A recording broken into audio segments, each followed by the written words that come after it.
Let's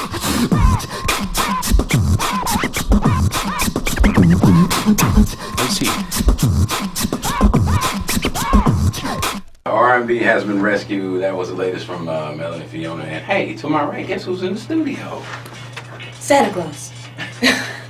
It's Melanie Fiona. How you It doing? is Melanie Fiona. I'm good. How are you? I'm doing great. I just want to say congratulations on the album. Is really, really nice. Thank you very, very much. It is really nice. Thank you.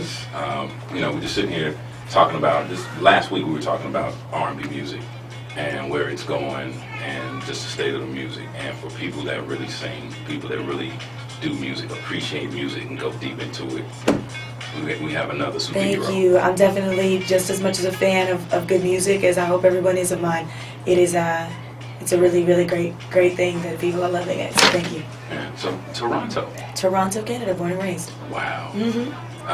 Getting into the game, I saw on your website you were talking about Sam Cooke stuff. Oh yeah, my parents are music junkies. They listen to so many different types of music, but heavy into soul music. My dad plays guitar. My mom loved to sing. So, for my dad, he was always playing Sam Cooke and Johnny Mathis, Nat King Cole, Patsy Cline, Drifters. So I always loved old soul music. But my mom, she loved big vocalists like Whitney Houston and Barbra Streisand. So for me, it was kind of like the best of both worlds. It was like powerful voices, great songs, great singers of old soul. So it just made me fall in love with music at a very, very young age. You sound like your mom? You think you sound like your mother? Or does your mother say, oh, my baby is way better than me? She'll say I'm better than her, but when I was a little girl, my mom was singing with the best of them. My mom was hitting those notes with Whitney Houston and Barbra Streisand, and I remember being a little girl, sitting and looking at her, doing all the cleaning and cooking, just watching her just dumbfounded at like, wow, the power. But my mom always said if you don't use it, you lose it. Right. Any brothers and sisters? I have one older brother who's completely tone deaf. Why is it always one? No, always one in the I do. I have one. He can draw, and he's super successful and talented in his own right. And he knows good music. Right. But he has one tone, monotone. Just I think he's got one note in his old register. That's it. Every song is in the same key. Every song is in the same key, so he's good at that too. So do you play? Not publicly. I played piano for 8 years. I did when I was a little girl. Okay. But I really wish I would have thugged out when my dad was trying to teach me the guitar. But I was such a girl. I was like, my fingers hurt, and I didn't want to I'm getting calluses. But it's something definitely now I appreciate. I just went to sports in the meantime. After that, I was like, I'm gonna play sports. Okay. So I grew up playing a lot of sports as well. But now the instrument's something I definitely want to get back into. But I've got the blueprint for the piano, so it'll be easy to get back in. Okay. Well, let's talk about the album. Getting into it. Producers, who interests you? What influences? After you did the Sam Cooke and all of the soul stuff. Definitely. So. On the album is called The Bridge, and I named it that because I felt like the music really bridged the gap between different genres of music. Although it is really soul based, it is very diverse in the fact that it goes between R&B, hip hop, rock, reggae, and it's not just because this is music that is a fad that I'm trying to follow. More that I did grow up in a diverse city, in a multicultural city, so I am influenced by so many different types of music and culture. So the music definitely does, I think, bridge the gap between, ethnicities, genders, age groups, and of course genres of music. And for me, it was making something that was real, that people could appreciate and celebrate and enjoy forever. Classic, timeless music, that's what I'm into. I'm not really into disposable music, so I wanted to make something that people could appreciate and just fall in love with. So, it's live instrumentation, it's real singing, and more importantly, it's real lyrical content that people, go through on a daily basis. It kills me is that torment of, if you've been in love, you know that story. So, I don't ever sing or do anything that I don't feel that I relate to, or there's somebody out there that doesn't really go through in real life. Yeah, because you have to make it real, because you have to make it your own. Absolutely, because if I didn't believe in what I was singing, whether I wrote it or whether I worked with a writer on it, it would show through in my performances. It would show through in the delivery of the songs. On the album, I worked with the amazing Andrea Martin, who has written and worked with En Vogue, SWV, Monica, Toni Braxton, Angie Stone, Leona Lewis, you name it.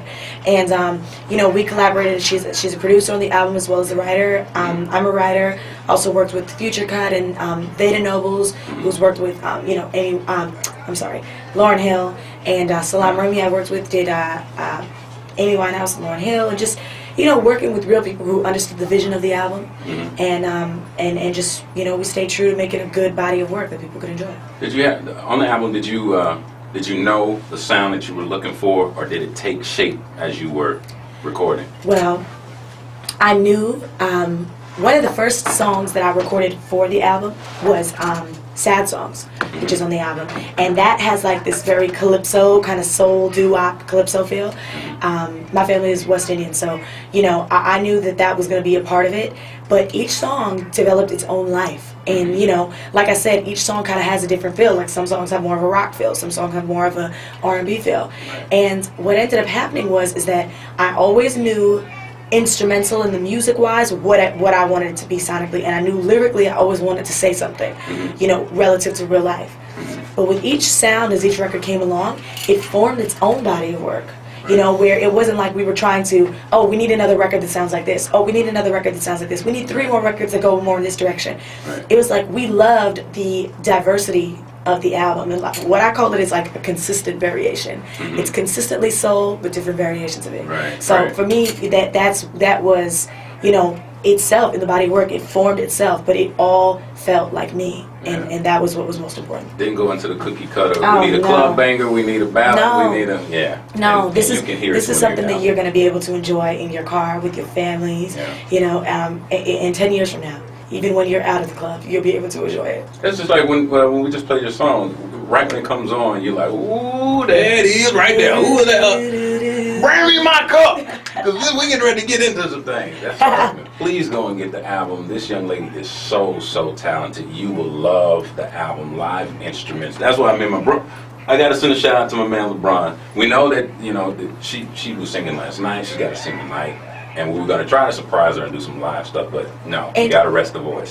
It's heartbreaking for me because I live to perform live. I really do, and I've actually never passed up an opportunity to do something like that ever. But it's so crazy because I've been on the road for 3 weeks, and it's really taken a toll on me. Yeah. So it's like vocal rest at every opportunity you get, and people don't, you know, sometimes understand how, you know, rigorous the routine is, especially for singers, not just people that go in and do the tracks. Auto-tune. No, there's no auto-tune there. Not on this album, not with me. Please go and get the album. November 10th. Ladies in stores. Love your first single. They were just like, oh, I don't know her name. You know what I'm saying? Yeah. Don't give it so we're going to hit that up too. Melanie Fiona in the studios. Thank you so much for taking time. God bless you. Rest that voice. I will. Thank you. And stay blessed. Thank you very much. Your station, Classic Soul. Today is R&B Groove 93. We have some winning coming up. Hang out with us.